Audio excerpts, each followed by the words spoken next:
90 రోజుల కోర్సు పూర్తి చేస్తే చాలు 100% ప్లేస్మెంట్ సపోర్ట్ తో సాఫ్ట్వేర్ జాబ్ మీ సొంతం. వెంటనే కోడ్ జ్ఞాన్ డెస్టినేషన్ ని సంప్రదించండి.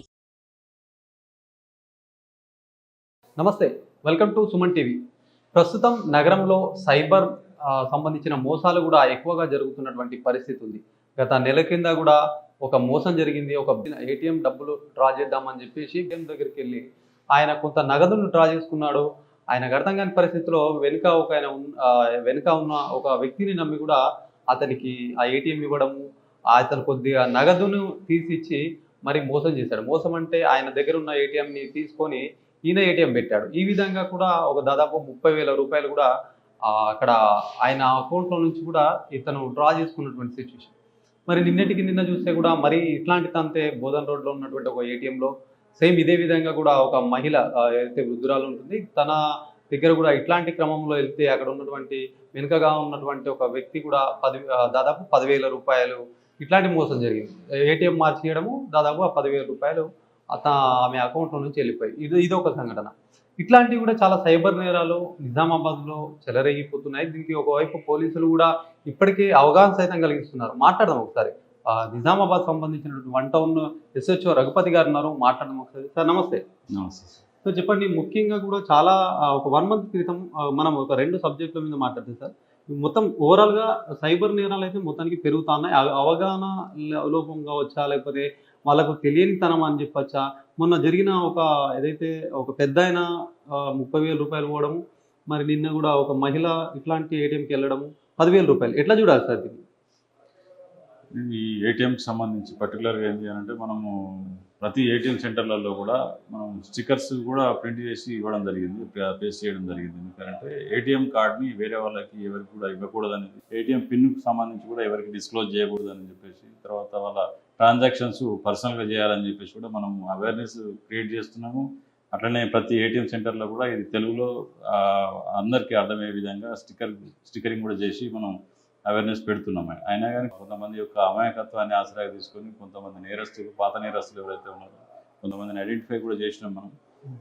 వాళ్ళు ఈ అమాయకత్వాన్ని ఆసరాగా చేసుకొని వాళ్ళకి కార్డుని హెల్ప్ చేస్తామనే ఆలోచనతోటి అట్లా నమ్మించుకుంటూ వాళ్ళ దగ్గర నుంచి ఏటీఎం కార్డుని తీసుకోవడము, వాళ్ళ దగ్గర ఉన్నటువంటి వేరే కార్డుని వీళ్ళకి అప్పయ్యపేయడము, దాంతో ఆ తర్వాత హెల్ప్ చేస్తున్నానే నిపంతో ఆ పిన్ నెంబర్ కూడా వీళ్ళు డిస్క్లోజ్ చేయడం అతనికి.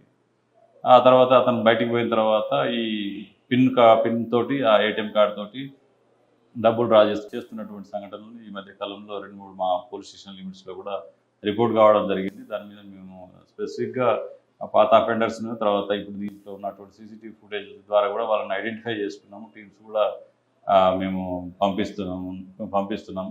ఒక అతను కామారెడ్డి డిస్ట్రిక్ట్ సంబంధించిన వ్యక్తి అని చెప్పేసి, ఇంకొక అతను మహబూబ్నగర్కి సంబంధించినటువంటి వ్యక్తి, ఇంకొక అతను కడపకు సంబంధించినటువంటి వ్యక్తి, ఇట్లా 3 వ్యక్తులను డిఫరెంట్ కేసులలో వాళ్ళు ఇన్వాల్వ్ అయి ఉన్నారు ఇప్పుడు మా దగ్గర. వాళ్ళ కోసం టీమ్స్ అనేటివి మేము ఫామ్ చేసుకొని పంపిస్తున్నాము.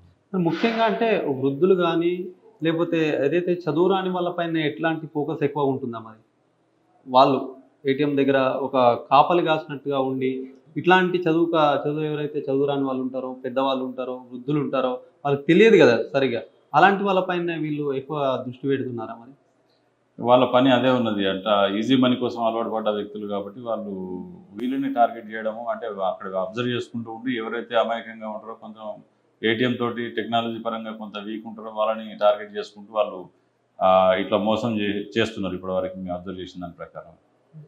సో కాబట్టి ఎవరైనా కానీ మీరు ఏటీఎం ట్రాన్సాక్షన్ తెలియని వాళ్ళు ఎవరైనా ఉన్నట్టయితే అక్కడ ఉండేటటువంటి సెక్యూరిటీ వాళ్ళని కానీ, లేదంటే బ్యాంక్ వాళ్ళ సహాయం కానీ తీసుకొని, లేదంటే మీ ఇంట్లో వాళ్ళ సహాయం కానీ తీసుకొని మీరు ట్రాన్సాక్షన్ చేస్తే ఇట్లాంటి మోసాల బారిన పడకుండా ఉంటుందని చెప్పేసి మా రిక్వెస్ట్. సార్ ఒకటి, ఇప్పుడు అక్కడ ఉన్న సెక్యూరిటీ ఉంటే పర్లేదు సార్. అక్కడ ఏటీఎం సెంటర్లలో కొన్ని ప్రైవేట్ సంబంధించిన ఏటీఎం సెంటర్లు సెక్యూరిటీ ఉంటారు, కొన్ని దగ్గర అసలు సెక్యూరిటీ కూడా లేరు. మరి అది ఎవరు ఏర్పాటు చేయాల్సిన బాధ్యత ఎవరిపైన ఉంటుంది? ఈ మధ్యకాలంలో మా అడిషనల్ ఎస్పీ గారు ఈ ఏటీఎంకి సంబంధించి ఈ మధ్యకాలంలో హైదరాబాద్లో, తర్వాత కర్ణాటకలో జరిగిన ఇన్సిడెంట్ విషయం మీద ఈ ఏదైతే క్యాష్ ట్రాన్సాక్షన్స్ చేస్తారు, క్యాష్ డిపాజిట్ చేయడం కానీ, ఏటీఎంస్ మెయింటెనెన్స్కి సంబంధించి కూడా వాళ్ళతో మీటింగ్ ఆర్గనైజ్ చేయడం జరిగింది. ఈ సెక్యూరిటీ పాయింట్ ఆఫ్ వ్యూలో మేము వాళ్ళకి లెటర్స్ కూడా అడ్రస్ చేస్తున్నాము. ఎక్కడెక్కడైతే ఇట్లాంటి థ్రెట్ ఉందో వాటికి సంబంధించి ప్రైవేట్ పర్సనల్ సెక్యూరిటీ అనేది అరేంజ్ చేయమని చెప్పేసి వాళ్ళకి లెటర్స్ కూడా అడ్రస్ చేస్తాం. సార్ మన వాళ్ళు ఇట్లాంటి వాళ్ళు దొరికే అవకాశాలు ఉంటాయి. దొరికితే వాళ్ళకి ఎట్లాంటి శిక్షలు ఉంటాయి? మరి ఇది సైబర్ మోసం కదా సార్. చాలామంది అమాయకులు ఉంటారు. ఏదో నమ్మి వస్తారు. ఏటీఎంలో మన ఎంత వాళ్ళే కదా అని చెప్పేసి పొరపాటున వాళ్ళని ఖచ్చితంగా కూడా సహాయం అడుగుతారు. ఈ సహాయం చేసే నేపథ్యంలో ఇట్లా మోసం చేయడం మరి వీళ్ళకి ఎట్లా శిక్షలు ఉంటాయి అసలు? దీనికి మనకి బిఎన్ఎస్ ప్రకారం అయితే శిక్షలు అయితే ఉన్నాయి వాళ్ళని. ఇది కూడా ఏంటంటే రికార్డెడ్ ఎవిడెన్స్ ఉంటుంది టోటల్గా కూడా. ఏది కూడా మన ఓరల్ ఎవిడెన్స్ అనేది కాకుండా రికార్డెడ్ ఎవిడెన్స్ ఉంటుంది కాబట్టి ఖచ్చితంగా శిక్షలు పడే అవకాశం ఉంటుంది. వాళ్ళని త్వరలోనే పట్టుకొస్తాం, ఇక్కడికి పట్టుకొచ్చి వాళ్ళని కోర్టు ముందు నిలబెడతాం. సార్ ఇంకొకటి ఇదే క్రమంలో కూడా ఆన్లైన్ మోసాలు కూడా చాలా జరుగుతున్నాయి. నిన్నటికి నిన్న ఒకటి రామ్ గోపాల్ స్ట్రీట్లో కూడా ఒక మహిళ కూడా ఆన్లైన్లో మోసపోయినట్టు, అంటే జాబ్ కావాలి అంటే హోమ్ పర్పస్లో ఉండే జాబ్ చూద్దామని చెప్పి ఆన్లైన్లో చూసి డబ్బులు పోగొట్టుకుంటుంది. దాని మీద ఏంటి సార్ అసలు ఎట్లా జరిగింది?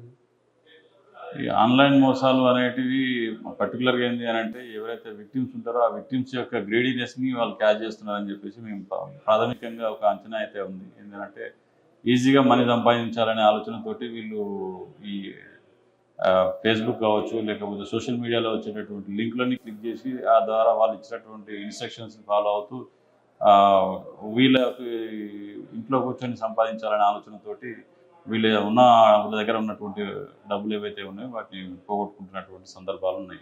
మేము చూస్తున్నటువంటి ప్రతి కేసు కూడా వాళ్ళ యొక్క అత్యాశతోటి చేస్తున్నటువంటి ట్రాన్సాక్షన్స్ కనబడుతున్నాయి దీంట్లో. అయితే ముఖ్యంగా ఏంటి అంటే ఏది కూడా ఫ్రీగా రాదనేది ఎవరైనా కానీ గుర్తుపెట్టుకోవాలి. కష్టం లేనిదే పైసలు సంపాదించడం అనేది కష్టం. ఈజీగా కూర్చొని పైసలు సంపాదిస్తామని చెప్పేసి ఆలోచనతో ఉంటే వీళ్ళే మోసపోయే పరిస్థితి వస్తూ ఉన్నది. ప్రతి ఒక్కరు కూడా ఇదే ఆలోచనతో ఉండి మోసపోతున్నారు అని చెప్పేసి ఆలోచన. ముఖ్యంగా చదువుకున్న వాళ్ళ ఇట్లా మోసం గురి కావడం, మరి వాళ్ళకి అవగాహన ఉంటుంది. అవగాహన ఉన్నప్పుడు కూడా ఏదో ఒక లింక్ వచ్చి, ఇప్పుడు మనం సినిమా హాల్స్లో కానీ షాపింగ్ మాల్స్లో కానీ వాళ్ళకి ఒక లింక్ వస్తుంది. మనం ఏదైనా షాపింగ్ చేస్తే ఇంత అమౌంట్ అని చెప్పి ఒక లింక్ పంపిస్తుంది. అదే మాదిరిగా ఇక్కడ కూడా అట్లనే జరిగింది.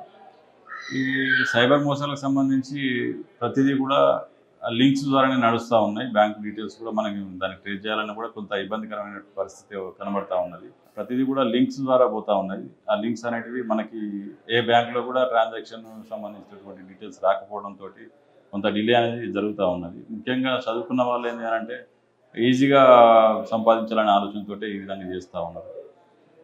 ఒకసారి ఏదైనా కానీ మోసం జరిగింది అని చెప్పేసి మీరు దృష్టికి వచ్చినట్టు అయితే ఇమీడియట్గా వితిన్ 1 అవర్ లోపల మనకి 1930 అనేది ఆల్ ఓవర్ ఇండియా లెవెల్లో ఇది సెంట్రల్ నంబర్ అనేది ఒకటి ఉన్నది. దీనికి సంబంధించి ఏదైనా సైబర్ నేరానికి సంబంధించి దానికి కంప్లైంట్ చేసినట్టు అయితే ఏదైతే మోసం జరిగిందో ఆ అమౌంట్ని హోల్డ్ చేసి త్రూ కోర్టు ద్వారా మళ్ళీ విక్టిమ్కి మనము వెనక్కి తీసుకొచ్చి వాళ్ళ బ్యాంకులలో వేయడానికి మేము ప్రయత్నం చేస్తాం. సరే, ఇప్పుడు జరిగినటువంటి ఒక ఘటన కూడా సేమ్ ఇట్లాంటి, అంటే వాళ్ళు కూడా 193 మీరు చెప్పిన నంబర్కి కాల్ చేస్తే ఏదో హోల్డ్లో పెట్టారని కూడా తెలిసింది.